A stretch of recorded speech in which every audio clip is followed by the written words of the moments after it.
বাংলাদেশে একটাই নিয়ম, বাংলাদেশে ক্রিকেটে যে ভালো খেলবে তারা কি করে তার বাইরে সরানো যায়, কি করে তারা অবহেলা করা যায়, কি করে কি করা যায়। বাংলাদেশের এইটাই আছে সবথেকে বড় নিয়ম হয়ে গেছে আপাতত। সাইফুদ্দিনের বাদ দেওয়ার কোনো যুক্তিতে আসে না।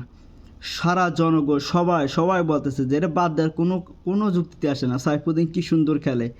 আর আছে এদিকে মিরাজও কী সুন্দর খেলে। মিরাজও কোনো বাদ দেওয়ারই ছিল না। দেখ মিরাজের এই কিছুদিন ধরে ফর্ম খারাপ যাইতেছে, এটা যেমন সে যেতেই পারে, কিন্তু তার জেগে আমাকে যে শান্তা আপা তো আরও বেশি খারাপ যাইতেছে। সে ক্যাপ্টেন বলে সে বেঁচে যাবে।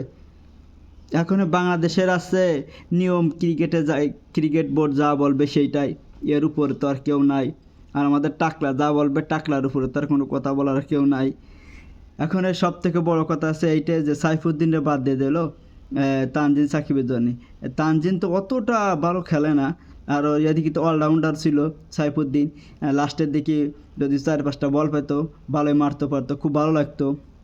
কিন্তু এই যে বাদ দিয়ে দিছে তার জন্য যে কতটা খারাপ লাগতেছে তার জন্য বলার বাইরে। ফেসবুক ইউটিউব যেখানেই ঢোকো যে মানে তার সাথে খুব খারাপ একটা অন্যায় করা হয়েছে সেটা সবাই বলতেছে। এই অন্যায়টা করা একদম ঠিক হয়নি বাংলাদেশের দলের জন্য।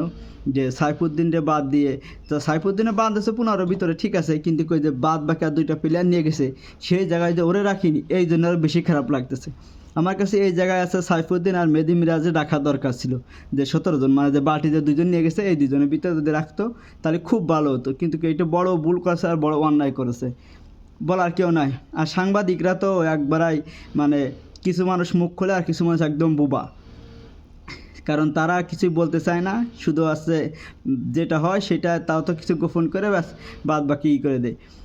মিরাজটা বাদ দেওয়ার কারণ কেন বুঝলাম না। মিরাজ কি অন্যায় করেছে?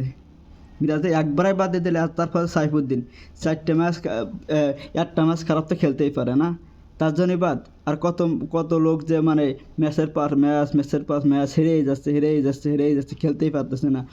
0-0 বলে আউট হয়ে যাইতেছে, 2-3 রান করে আউট হচ্ছে, 10-এর ভিতরে আউট হয়েছে, তাদের কোনো সমস্যা নাই।